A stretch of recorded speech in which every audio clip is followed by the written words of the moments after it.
Hey, it's Dave, the animal guy. Got a good one for you today. We're here with our good friend Michael Greiner. We're going on a check to go check some of his beehives. He's my good friend that's a bee rescuer and a bee enthusiast. And so he's here to help save the planet. Let's go check his hives. They're like mechanics coveralls. You step into them like pants. And they've got zips up the legs to make it easy. So you want to take your hat off before you put the veil on, probably. Okay. Pull that all the way up. Ooh, there's a bee. Yep. Whoa. Yep. Very often my truck will smell Wow. like honey and things. Wow. It'll be, A little lost soldier. either that or Boy, I hope there's not some more. it wasn't in there. Yeah. You probably wear it inside. Yeah, it's like a big one. Now, is that little fella what? Where? Probably dying. Probably it's a worker coming home at the end of her life. Well, guys, this is going to be a good one here. I'll tell you what. And Mike knows a lot about bees, and he sure does love them. So this is a special opportunity. We're here in California, sunny, beautiful day, going to check a couple hives and seeing if everybody's healthy and happy. You might enjoy seeing this just for fun. This is one of my innovations on the standard hive. Most hives are 10 frames across. This one is 8 frames across. It's also a shallower depth. And this is just for my own ergonomics.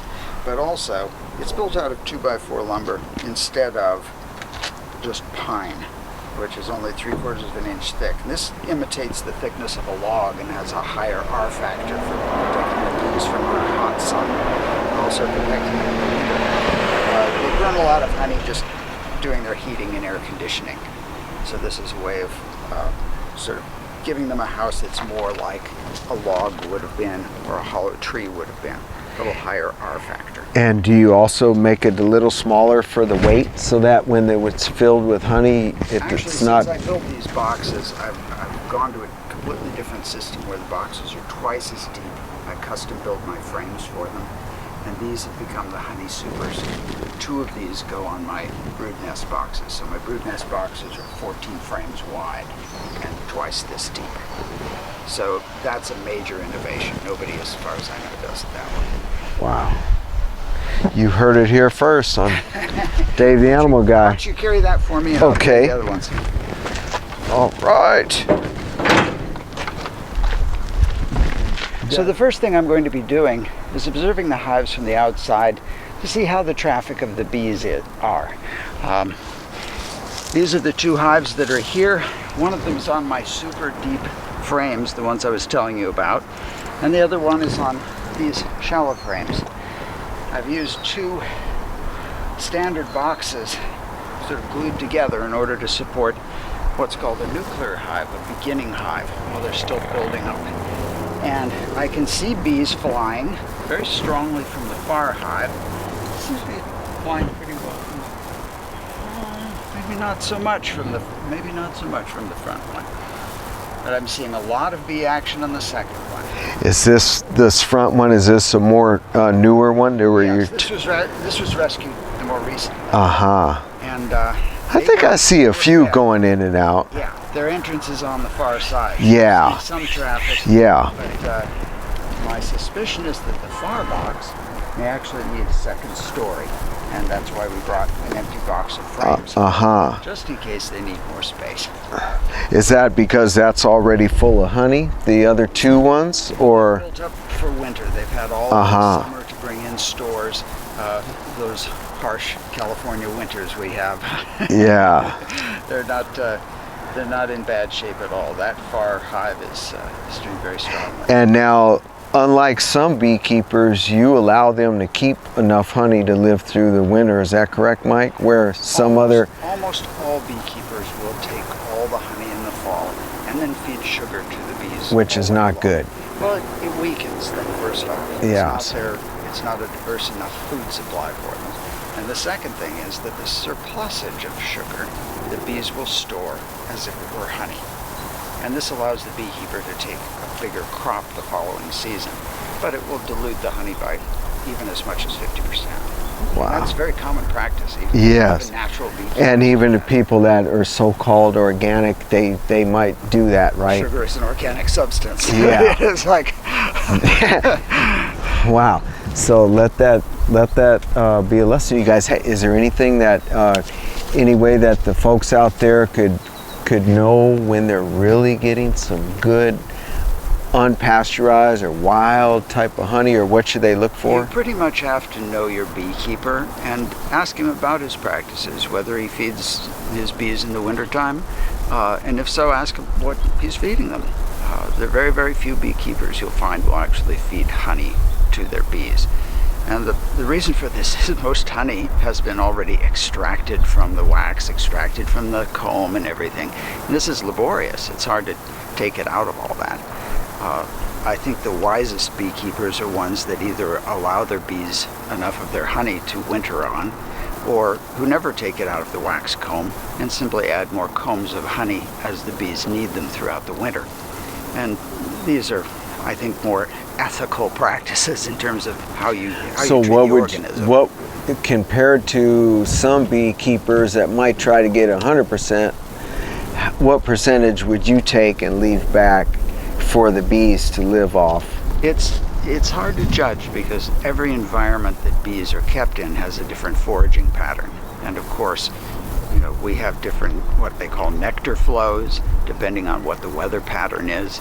The bees may be very well stocked for the winter.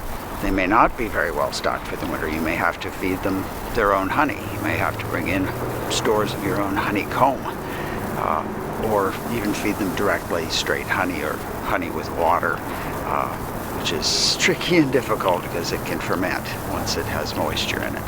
Wow. So there's a lot of tricks, a lot of techniques. Wow. So what are we going to do today, Mike? Well, are we gotta get the smoker going? Yep. What are you going to use inside the smoker for smoke? I'm using. Oh, it looks like eucalyptus bark.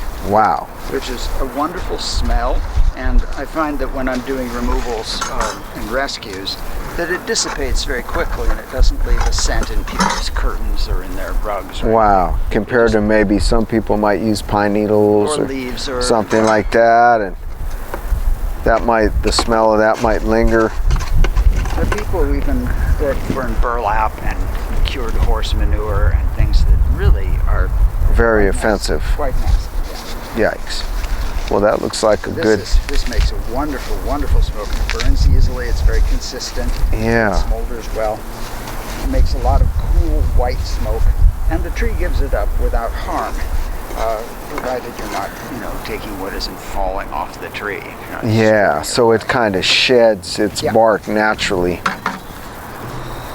Oh boy! Stand back, ladies and gentlemen. We're in Southern California, so controlling fire is a big issue. Very important.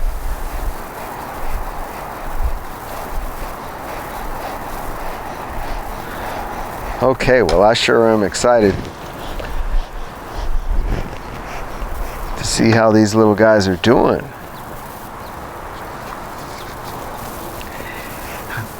How often do you have to come in and do a check like this, Mike? Depends on the season and the height of the nectar flow in the swarm season. You've got to see it a lot more often.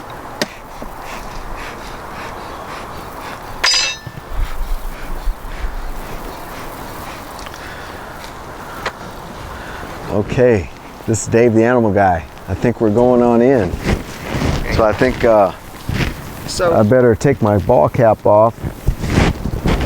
You're going to watch. Once they've had some smoke, you'll want to wait 5 minutes, 10 minutes for the effect of the smoke to take effect. Okay. What happens is it convinces the bees that there might be a forest fire, and they immediately start drinking nectar and honey. And they don't have enough bandwidth really to track that we might be a predator.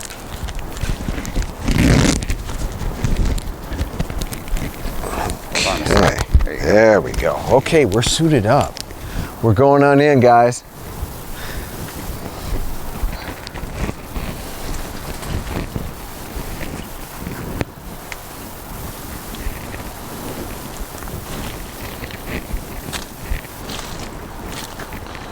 All I'm doing is beginning, giving a little bit.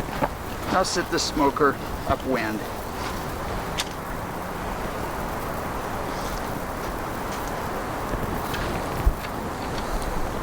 They're both flying very well. Yeah, I definitely see some coming in and out of this little guy. Over on this side. Okay. One thing we'll notice is that they have a flight pattern. They used to call it beeline, right? They're Oh coming in yeah. from the Was I direction- standing right in their Well, beeline? If you stand in or near a beeline, you sort of disturb them, and those ones coming in haven't had any smoke yet. Yeah. So they might perceive you as a predator, Yeah. or they might just bump into you and accidentally sting you because It- you're in the way. Yeah. Now, speaking of bee stings, Mike, are you a believer in that once in a while it's okay to get stung by a bee? Do you think that helps with the arthritis or any other diseases out there? I've heard that the doctors have seen very few beekeepers come into the office for arthritis problems, and that's where they put two and two together as far as thinking that it might have some beneficial effects, a sting once in a while. Does that you think a sting once a year will keep you away from going to the arthritis doctor? Or? Well, bee sting therapy has been around for practically as long as we've been keeping bees. I'm not sure what its veracity is, but an awful lot of people swear by it. Yeah. It's very common practice in Europe.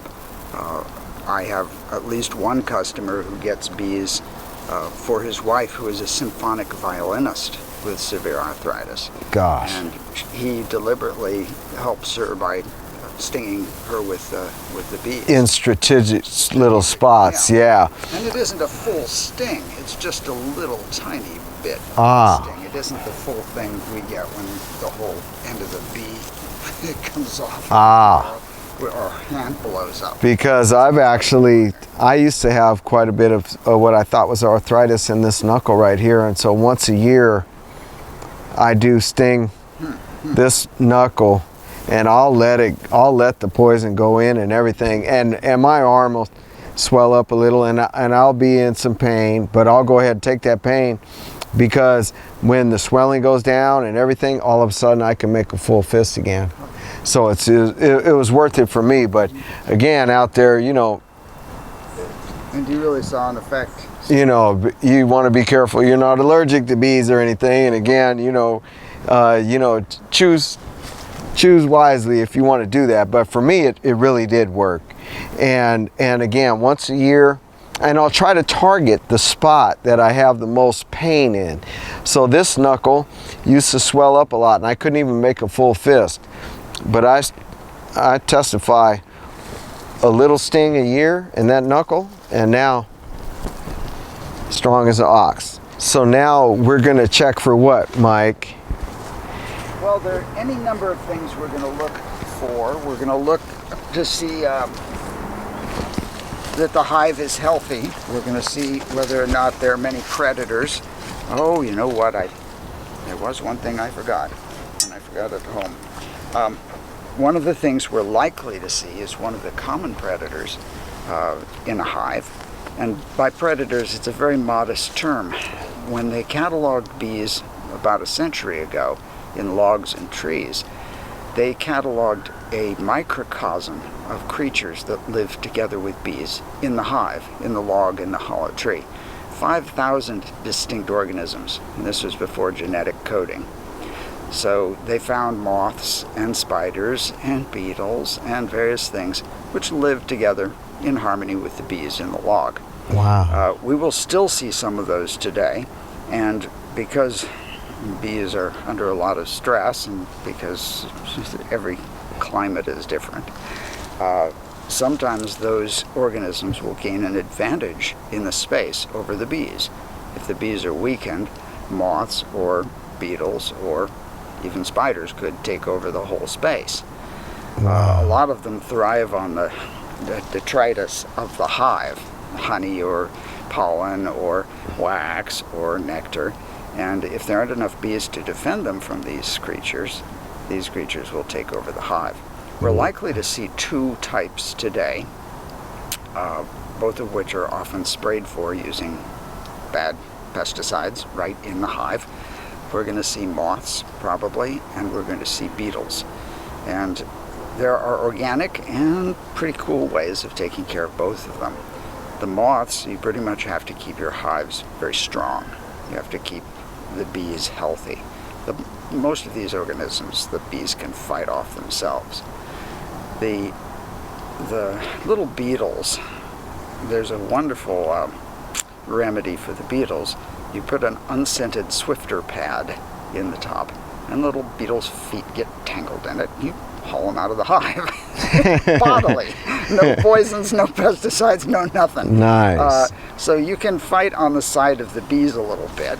Yeah. But the help way them I out do a it, little the bit. way I do it tends to be as inobtrusive as I possibly can, and I'm strictly chemical free. I am pretty rabid about that. Yeah. Well, it makes nothing sense. we're going to eat should have poisons in it. Yeah. It makes sense. As opposed to the commercial beekeepers whose wax is so poisonous that the American cosmetic industry will no longer buy it. And Gosh. that's just from the stuff that's being used to treat bees and the pesticides and herbicides that are used in the commercial monocropping where they're pollinating. So yeah, it's a sort of discouraging fact. But yeah, the wax and the honey that we're getting commercially is just a blush shy of poisonous. Gosh. It's got the 5 highest. So it is really good to find your local beekeeper, find out if he's doing things ethically like Michael.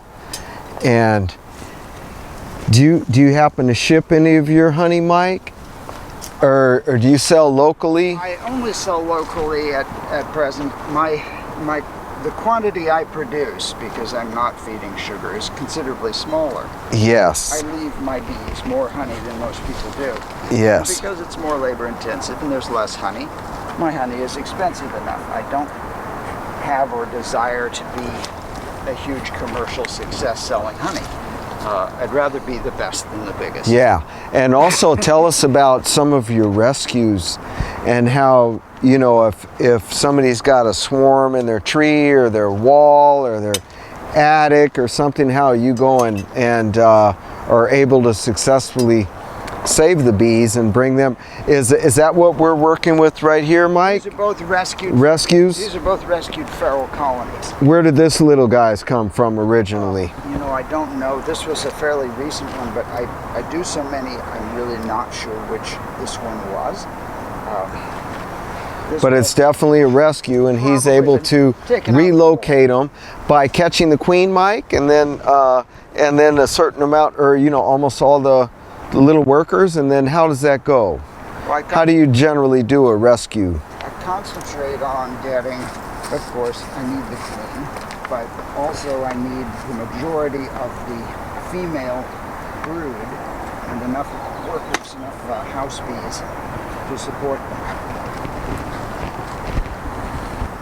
Oh, these are some good girls. Boy, So this is the lid. wow. Beautiful. Their hands out of the way.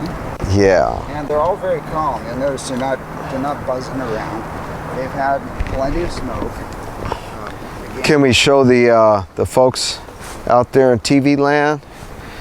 Mike? want to see the board? Yeah.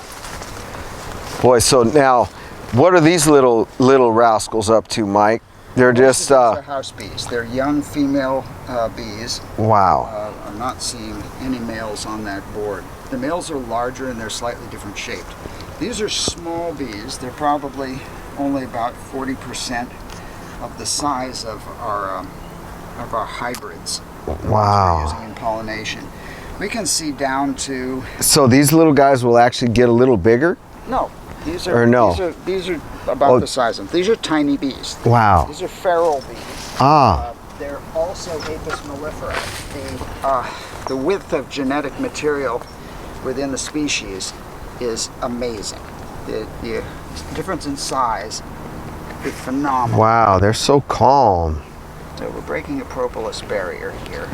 And what is the propolis, Mike? That is a special... Right, this is propolis. This is this dark material right here. Yes. It's not wax and it's not honey. Yes. It's a building material they use in the hive. And they can shift it around. They can move it. And isn't this got certain properties to it, Mike? Supposedly. So antibacterial or antifungal or something like that as well, Michael? Yeah. Yeah, this is something right here. This is a real miracle itself. And you know, again, you don't have just honey, but also you can harvest what they feed the queen and what and this type of stuff. The royal jelly is what they feed the queen, right, Mike? We're going to need to pause because I can tell already I'm going to need frames up from the truck because they filled all the available space and they're going to need some more. So I'm actually going to take this follow board up and add a couple more frames in here so they have more place to work. Okay. You might want to close it off for a little bit and we'll come back.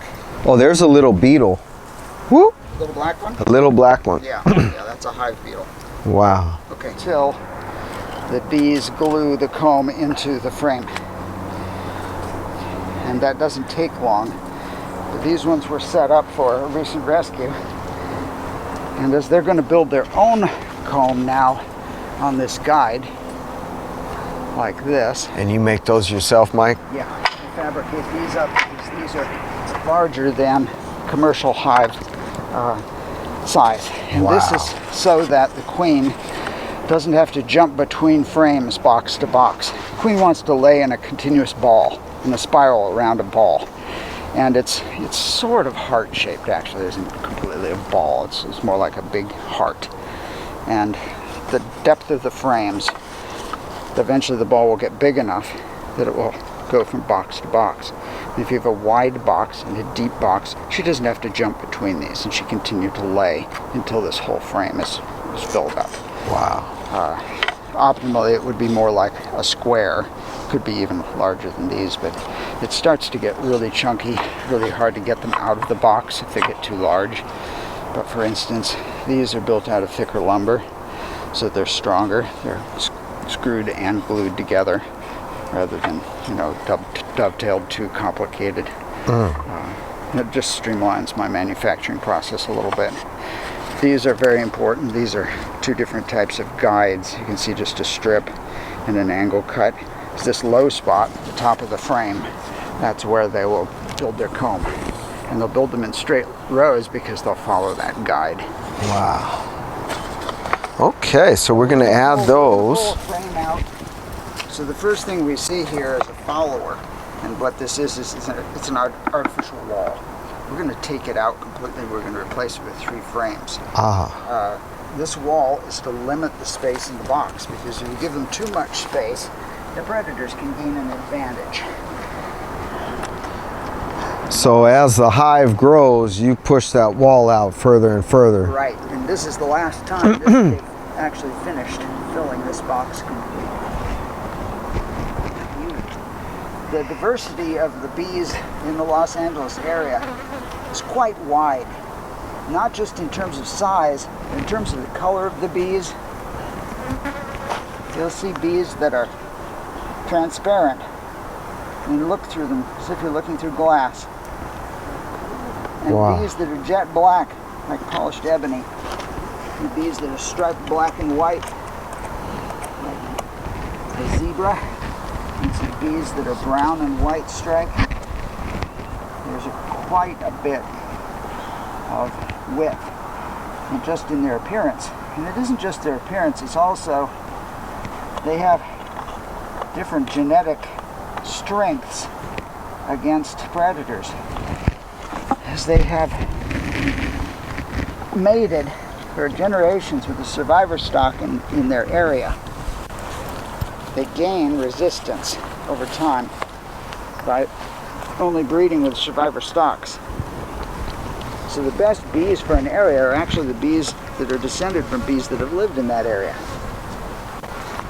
More and more backyard beekeepers, or backwards beekeepers, keeping bees that for generations have lived in their area. So versus ordering a queen from, a lot of people probably want to order one from Hawaii or something like that, and they're worried that they might get one that's maybe part Africanized. Well, I do see some of those little beetles you were talking about. And some honey. We're also getting some bees that are buzzing around us going. And so, Michael, do those little beetles, do they do any harm? Watch your hand. Okay. Because they can take over a nest. And that's the danger, is that if they're strong enough, they're opportunistic. Bees are opportunistic too. They're just, they're just competing for the space, for the resources. So we're going to look at our first frame. The bees appear really healthy, so some of this inspection is a little bit of a formality. I don't see too many beetles. In general, beetles don't become a problem unless other things are really out of order.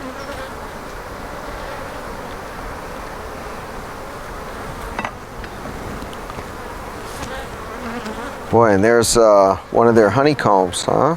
So this, Oh boy, they're getting a little more agitated. almost all honey. Wow. See the light through it? Yeah. Beautiful. And in fact, it is all honey. There's no brood to it at all. Wow. Either side. Wow. Is that a good thing? That means that When you manipulate a frame, you never hold it flat to the ground. You always hold it like this. See that? Yeah. If I held it side to side, it would fall out of the frame under its own weight. It's very heavy. Oh. If I had you in gloves, I'd let you pick it up because it's probably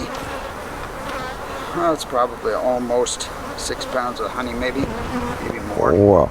Yeah, put your hands inside your sleeves.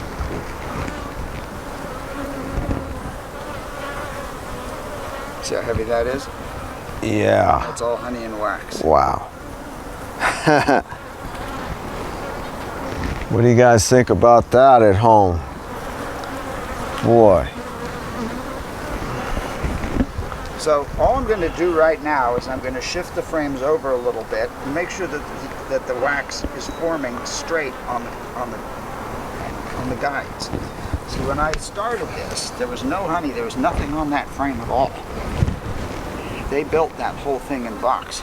As we move over, we'll find frames that I rescued onto that may have the remnants of comb